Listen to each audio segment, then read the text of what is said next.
Hi everyone, we're so excited to be back sharing more adventures with you. This time we're in Utah at Zion National Park.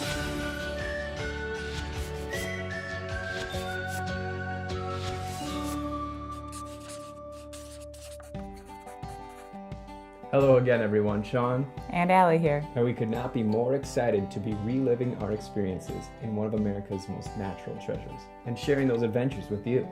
First off, cue Google Earth and let's find out where exactly on this planet we are. This is Zion Canyon, the main attraction around which 230 square miles of national park is based. We're currently 160 miles northeast of Las Vegas, which is where we flew into on this trip. We were staying at a cozy Airbnb in Hurricane, Utah, which was just about 26 miles outside of the park. Like most national parks, an early start is necessary, so we were up with the sun making our way to Springdale, a quaint town along the entrance to the park. It's filled with lots of tasty spots to refuel after a long day, and we'll tell you our suggestions later on in the video. Upon driving into Utah's first national park, it's clear why it's named after the Kingdom of Heaven. To keep the park in its heavenly condition, a shuttle system is the only way to get to our destination today, which is the Narrows, the narrowest section of Zion Canyon, at times only 20 to 30 feet wide. Taking on the Narrows means a trek upstream through the Virgin River, surrounded by the 2,000-foot walls of the canyon. If you are feeling really adventurous, you can start at the Zion Narrows Upper Trailhead in Chamberlain's Range and hike 16 miles downstream into the park. On this particular day, we did not have that kind of time, so we opted for an out-and-back hike. From where the shuttle drops off, we hopped on the Riverwalk Trail, an easy paved walkway alongside the Virgin River. This trail leads to the beginning of the Narrows Trail.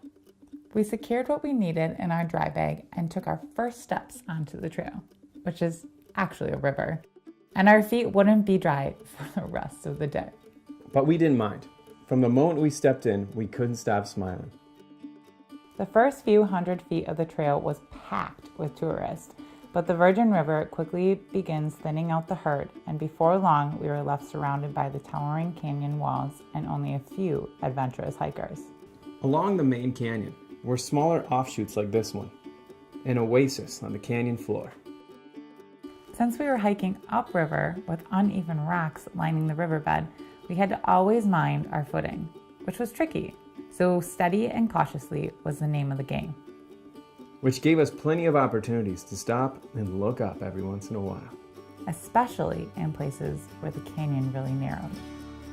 For the majority of our hike, the water was only ankle to knee deep, but in certain areas, we had to improvise.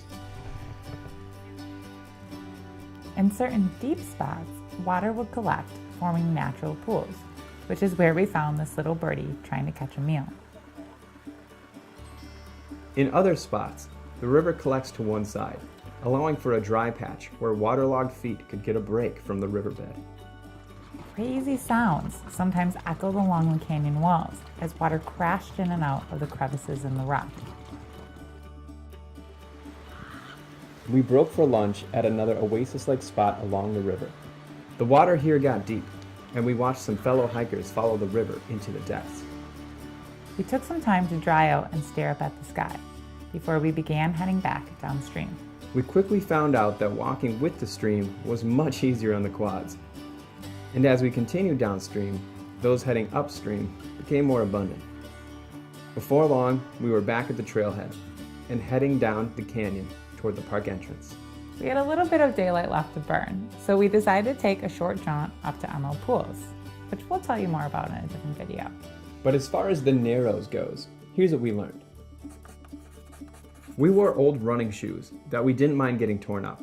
They worked well, but by the end of the hike, our feet were aching from getting battered along the rocks on the riverbed. If we were to do it again, we would wear old hiking boots, as they would offer a bit more padding along the sides of your feet. The canyon was also a bit cooler than the rest of the park, so dress for the season and in layers, and you should be prepared for whatever comes your way.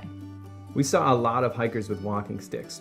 We personally didn't have one, but we could see where that certainly would have been useful. For more hiking tips, check out some other hiking videos, which we'll link in the description below. In summary, the Narrows is just an incredible journey to take. Yes, it is one of the more popular hikes in Zion National Park, but if you really want to experience it and don't mind water up to your chest, you can get away from the crowds pretty quick. Oh, and we also stopped at the best cafe, the Spotted Dog Cafe, on our way out for an awesome beer and tasty food. This was a great way to unwind and celebrate our unforgettable day. Thanks for watching the first installment in our Explore Utah mini-series. In our next episode, we venture to another canyon, one of the most unique in the world. But until next time, make sure that you get out there and explore. By taking the scenic route.